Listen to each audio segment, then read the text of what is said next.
Good morning, students. Welcome you all in the class of physical chemistry. Today we are going to study theories of reaction rate.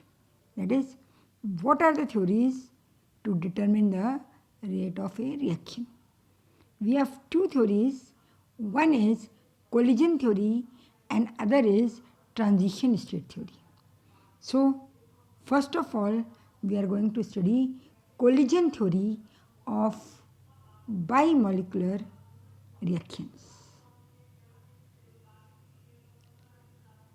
Collision theory bimolecular reactions के लिए हम लोग study करेंगे। इस theory के कुछ postulates हैं। There are some postulates for this theory. Number one is a reaction occurs on the collision of two molecules only if they possess a certain minimum amount of energy in excess to the normal energy of the molecule. To occur a chemical reaction, there must be a collision between two molecules, and these molecules should possess a minimum amount of energy in excess to the normal energy of the molecules. This is the first postulate. Second one, the collisions between the molecules other than activated molecules do not lead to the chemical reaction at all. Those molecules which possess the minimum amount of energy in excess are known as activated molecules. Other molecules which are not activated molecules, they do not lead to a chemical reaction, or molecules which are not activated does not take part in a chemical reaction. Third one is the minimum energy in excess to their normal energy which the molecules must possess before chemical reaction on collision is known as or as equal to the activation energy. जैसा कि मैंने अभी आपको बताया, वो minimum energy जो molecules को चाहिए for a chemical reaction is known as activation energy और energy of activation. The probability that a molecule will possess energy in excess of an amount capital E per mole at a temperature capital T is given by Boltzmann factor. That is exponential की power minus E upon R T. इसको हम कहते हैं Boltzmann factor. यहाँ ई क्या है? E is amount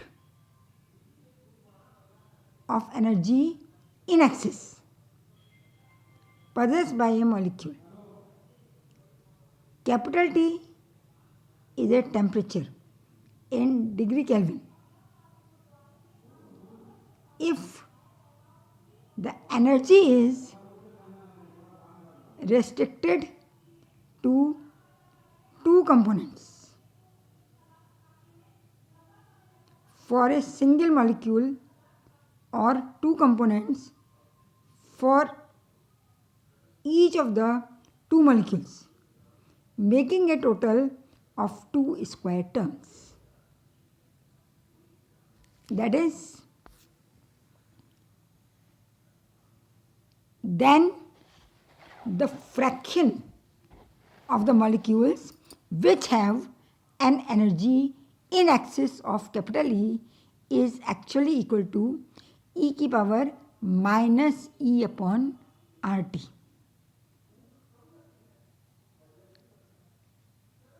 ये energy किसके बराबर होगी? इट इज इक्वल टू ई की पावर मतलब एक्सपोनेंशियल की power minus capital E upon R T. अब यदि किसी केमिकल रिएक्शन को होना है तो दो मॉलिक्यूल्स आपस में कोलाइड करेंगे। हमने माना एक की एनर्जी है E1 और दूसरे की एनर्जी है E2, तो दोनों की टोटल एनर्जी कितनी हो जाएगी? E1 plus E2। ये कैपिटल E के या एनर्जी ऑफ एक्टिवेशन के बराबर होनी चाहिए। For a chemical reaction to occur when two molecules collide, it is supposed that molecule must have energy greater than E1 and other greater than E2, where E1 plus E2 is equal to E. E is energy of activation. तो हम इसको कैसे लिख सकते हैं? E की power minus total energy की जगह क्या लिख दिया हमने ब्रैकेट में E1 plus E2 upon RT। और E1 प्लस E2 किसके बराबर है? They are equal to energy of activation, so it is equal to E की power minus E upon RT। For simplicity this is the condition that a pair of molecule must have the energy necessary for the reaction.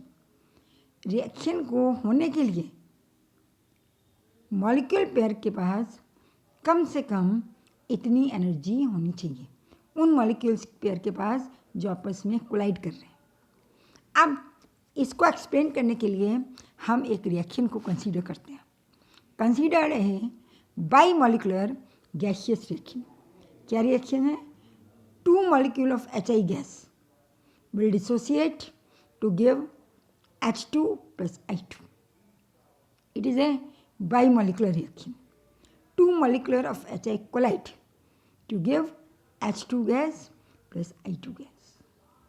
The reaction for the present purpose can be considered to take place in a forward direction. ये एक reversible reaction है, लेकिन हमने अभी ये माना कि ये रिएक्शन फॉरवर्ड डायरेक्शन में प्रोसीड कर रही है। This reaction is proceeding only in A forward direction. A correct assumption only in the initial stage of the reaction. ये एजम्पशन जो है, हालांकि हम जानते हैं कि प्रारंभ में ही ऐसा हो सकता है because it is a reversible reaction, लेकिन स्टार्टिंग में when we have only HI then we can assume that HI is converting into H2 and I2. And that is only forward reaction. Evidently, two molecules of HI must collide with each other. ये reaction कब होगी? जब HI के दो molecules एक दूसरे से collide करेंगे। Before the bond existing between H and I can break to form new bonds between HH and II. आप जानते हैं केमिकल रिएक्शन क्या है? It is a breaking of old bond and the formation of new bond. तो bond between H and I will break and new bond between hydrogen and iodine will be formed. This give rise to one molecule of hydrogen and one molecule of hydrogen gas. Now, if Z dash is the number of molecules per ml of the gas taking part in binary collisions.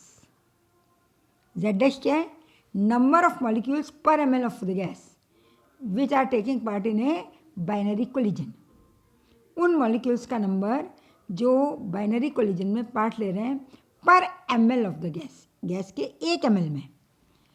Collisions पर second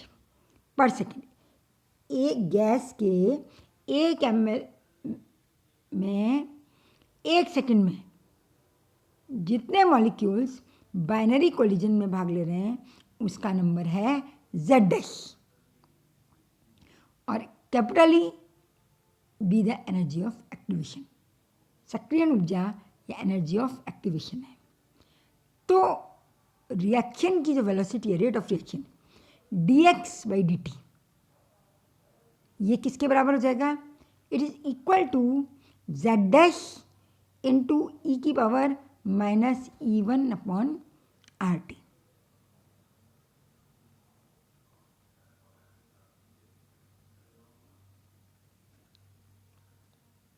If n is the number of molecules of the same kind involved in the bimolecular reaction, दोनों molecule एक ही kind के हैं, अगर उनकी संख्या n हो तो हम जानते हैं dx/dt हमने पढ़ा था, rate of reaction is equal to kn², क्योंकि दोनों मॉलिक्यूल्स का नंबर कितना सेम है और कितना कितना है n, तो dx/dt is equal to kn²। अब now we have two values of dx/dt in both the question, दोनों में देखिए आप dx/dt सेम है, तो हम क्या लिख सकते हैं इन दोनों क्वेश्चन से? z डैश ई की power minus E upon RT is equal to kn²। E1 is the same as activation energy E. So we can rather write E1 in place of E. So K is equal to, आप K की value निकालेंगे Z upon n², E की power minus E1 upon RT। This is equation number 1। E1 हमने इस particular forward reaction के लिए activation energy मानी है, तो K is equal to Z dash upon n², E की power minus E1 upon RT। This is equation number 1। Now Z dash जो है वो twice the number of molecular collision per ml per second, because 2 molecules take part in every collision.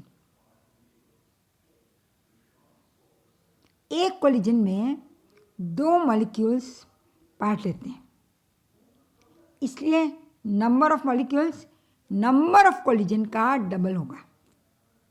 समझ में आई बात आप लोगों को कि number of molecules number of collision का डबल होगा। क्यों? क्योंकि एक कोलिजन में 2 molecules are taking part. So Z is the twice of the number of molecular collision per ml per second, as 2 molecules take part in every collision. Hence Z dash बराबर होगा 4n² sigma square, bracket के अंदर पाई RT upon m का under root.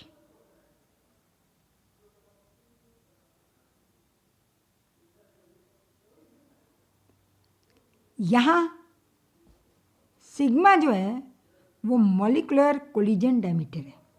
Sigma is the molecular collision diameter और capital M है molecular weight. Small n है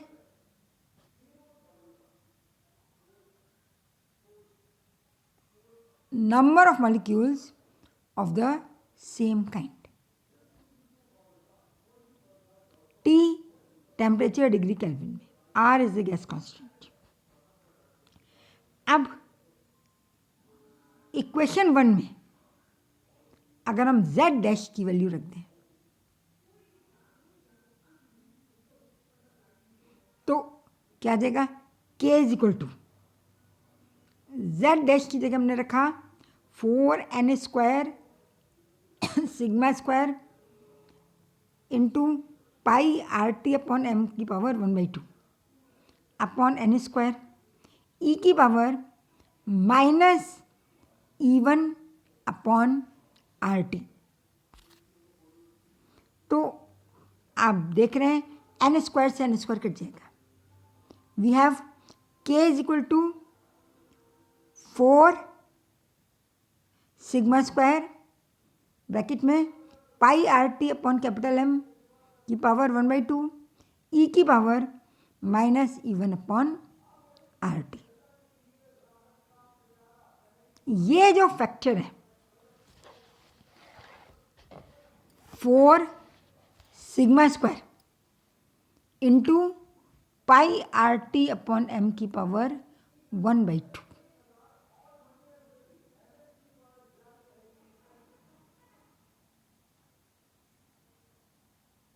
इसको हम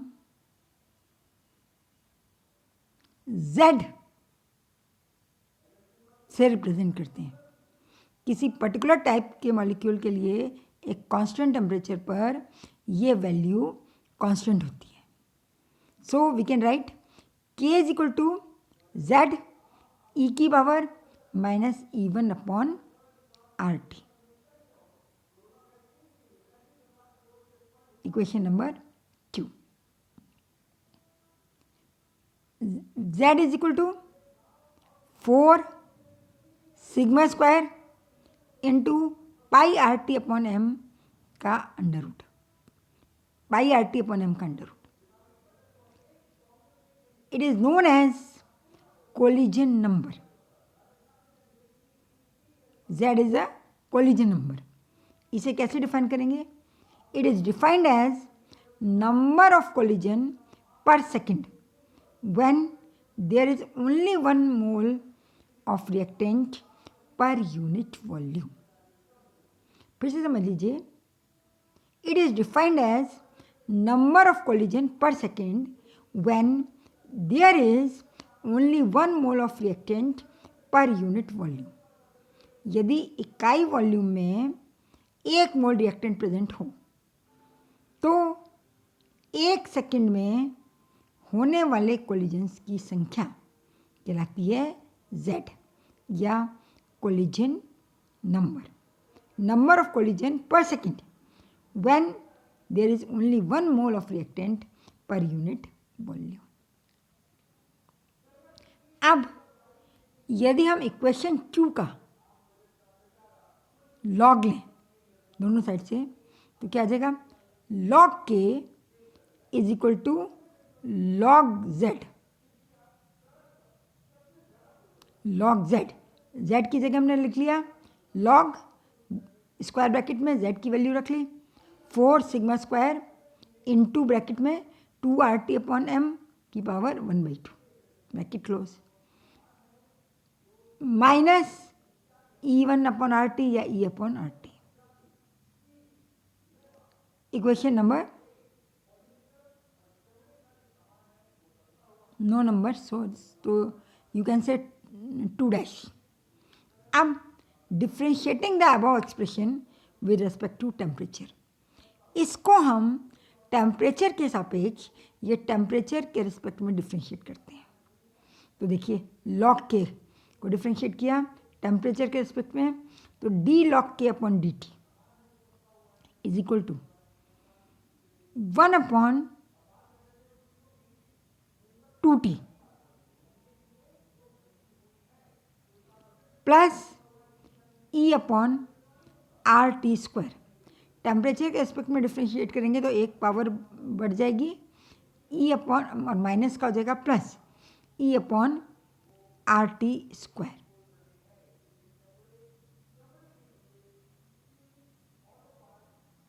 अब 1 upon 2t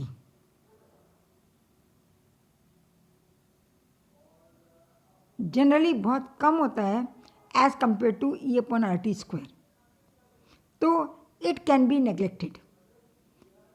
neglecting 1 upon 2t as in most cases 1 upon 2t is small as compare to E upon R T square. Then equation 3 reduces to d log k upon dt is equal to E upon R T square. Equation number 4। अब आप इस equation को देखिए, ये equation Arrhenius equation के identical है। This equation is identical with Arrhenius equation. If the value of collision diameter is known, the collision number can be calculated. So इसके आगे हम कल नेक्स्ट क्लास में स्टडी करेंगे. Thank you.